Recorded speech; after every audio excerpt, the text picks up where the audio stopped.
Hello and welcome to a very, very special edition of Boss Life Blog Interviews with Awesome People. Today I'm very excited to introduce you to a good friend of mine named Sam. He is a co-founder of a company you've probably heard of, Box.com, currently valued at over $2 billion. That's with a B. And so, today we're going to bring you his perspective on business, on masterminding, on success, and we're going to start with number one. It's number one, Sam. So, go ahead. Yeah, thanks. I was thinking Alex wanted me to chat a bit about, what we've learned over the past 8 years or so, 10 years that we've started the business, Box. And so what we do, just if you don't know, we do file sharing and storage for businesses. And so, thinking back, one of the big probably lessons that we've found success with and that we've seen other people make mistakes with is the kind of people you bring on when you first start your company and who's in it. So, I'll see, very, young, like maybe early 20s CEO wants to start a company and he knows he needs maybe sales talent or something like that. For his first initial few sales, and he'll bring on somebody who may be technically excellent salesperson, knows a lot of people in the valley, has a lot of connections, but they're very different people, and they maybe don't get along super well personally. And that ends up being a huge kind of impediment to the success of the company, because when you're a young, early company and you're struggling for survival, it's so important that when you're spending, 80, 100, 120 hours a week with that person, that you get along really well, that you have a great time together when you're not working, that personally you're a good match, and ideally that your lifestyles are similar as well, that you have similar obligations, you don't have, very different, like he has maybe or she has a family and kids, and then maybe you are totally on your own. Like those kind of differences, they kind of add up in the long run over the course of months or years that you're trying to struggle and build this business. And it can be a real impediment. So I would say when you're really early on and you're trying to figure out who you want to either start the company with or very early employees, much more heavily value culture fit. So people who are either like you or you get along really well with. They don't have to be exactly like you. They can be different. Diversity is good as well. But you should be able to get along really, really well together and have similar value systems and believe in the same things. That's really vital for the first, 2, 5, 10 people that you bring onto the company. As time goes on, you can bring on people who are more, domain experts, and you're only spending maybe 60 hours a week with them. That's more all right. But early on, it's really important that especially your co-founders or people you bring on early are really good fit and you like spending time with them.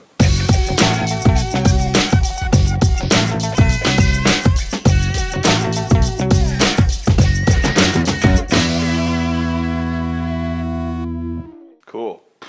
Make sense? Yeah, absolutely. Okay. The thing that pops in my brain is like we're working through the Boss Life blog with a couple of guys who are starting businesses, but Box is already at over 1,000 employees. So, what is your thoughts on like in the beginning stages of starting a business before they get to that level of super amounts of people? And that's when you really, I would say, I guess when the culture thing really starts to pick up, to kick in, to get important. But in the first stages, what are your thoughts? Yeah, I think the culture thing is really important. Another big thing is, when you're early on, you may not know exactly what you want your company to do or be yet. You may have an idea, but early on, a company is much more about the people you have, the skills you have, and the technology you're building, or the product you're putting together, or the clients you're assembling.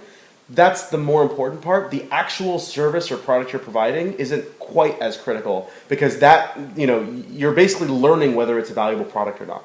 So as time goes on, maybe, your maybe 5 or 10 employees or outsourced employees or in the office, and you have maybe 100 clients, and you realize maybe you're selling websites, but you realize all 100 of your clients really need, some kind of invoicing system, just as an example, or something for their business that it wasn't your original idea, but now that you have all these clients and you have all these employees, you can be like, oh, there's this other thing that is a huge gap in the market. I could make way more money if I did that. I could sell it for, twice the price of what I'm selling now. And that is a way bigger opportunity. And then so don't be afraid be careful about it and be thoughtful about how you do it, but don't be afraid to switch over your company to, in Silicon Valley they call it a pivot, where you kind of switch to a different product or business model.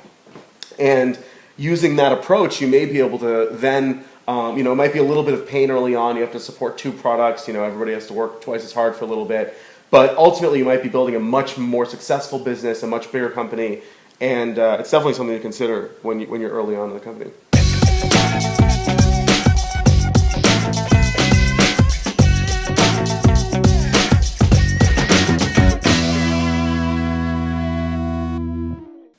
I am just getting blown away over here. We have these hot lights on us. I don't know if you can see us sweating. Just because you have a successful business doesn't mean your sweat glands stop working. We're still human. No, it might get worse, actually. It could get worse. It could get worse. Yeah. I'm also in like a peasant shirt, which is pretty awesome. So anyway, I wanted your take on like support groups. As far as I've talked to you about it, and you said that the guys you started with, you were already good friends. Like you were saying, as far as the culture, you were different, but had similar value systems to the point where you got along well, and that helped you to support each other through that initial hard period. What do you think about? What's your take on support groups? Yeah, I think they're vital. I think they're really important because so we had 4 of us. We had 4 co-founders, and if we didn't have us as a support group, it was really, really effective. Where between the 4 of us, we could always support each other, and if 2 people got in a fight, then the other 2 people could help sort it out. And but most importantly, we were there for each other, and we really enjoyed hanging out with each other. We were originally friends in high school, right. And it wasn't until after we dropped out of college that we all decided to build this business together. But we were friends very early on, and we had enough experience with each other to know that we would be able to make it through a lot. So whether it's a group of people you're starting the business with, or it's a mastermind group that you're running, which I'm really, really impressed by. I'm amazed. You showed me some of the people in the group and their experiences, and it's a really, really cool group. I think that being a part of that kind of group, if you're starting a business on your own, it's really, really important because starting a business is one of the most difficult things you will do in your entire life. It is exhausting. There are days where everything is amazing and incredible, and days where you just want to quit everything and just go back to your old life. And when I say days, I mostly mean maybe spans of 20 minutes where that changes, that swings like that aggressively. So it's really important. You have people to talk to. You have a coach. You have a mentor that you can chat with. I think if we didn't have each other, and I know the 4 of us, each of us all had mentors ourselves at various points in the business. So I know if we didn't have that, we'd be far less successful than we are today.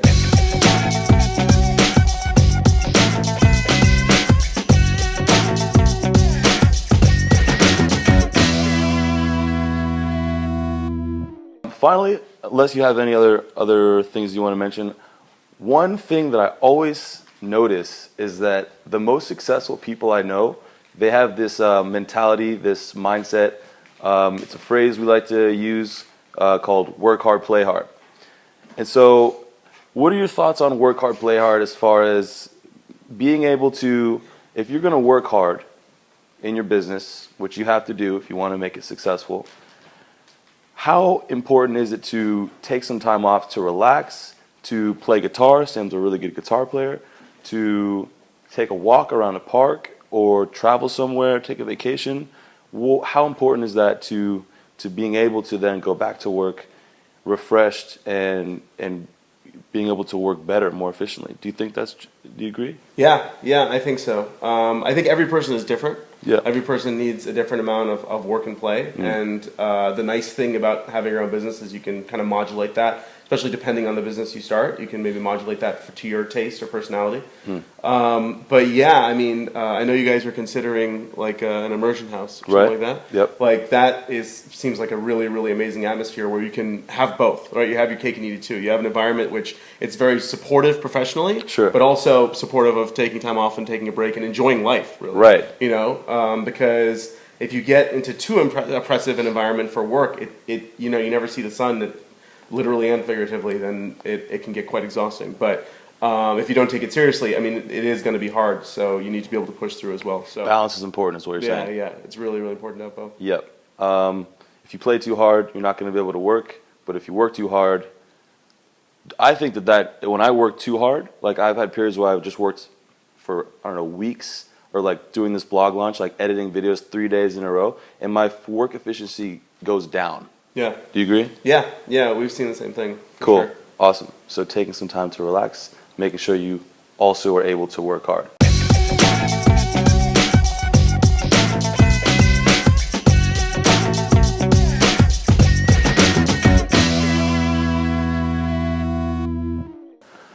Wow, that is so, I just feel so happy to share this with you. I hope you got a lot out of this. I personally got a lot out of this, and I hope that you really can take this information, use it to the best of your abilities to improve your life, improve your business, get more successful. Thank you so much to Sam for coming on. No problem. I'm happy My to do man. it. This guy is awesome. I've enjoyed so much my time hanging out with him. I've learned a lot from him, how to like really enjoy life. I get a bit tense and stressed out every once in a while. So Running a huge company. Yeah, but this guy, he's smart and he's picking things up so fast, and really proud of him what he's doing. So I love you. All right, well now it's time for us to go enjoy our night. Have a good one. Talk to you guys later. see ya.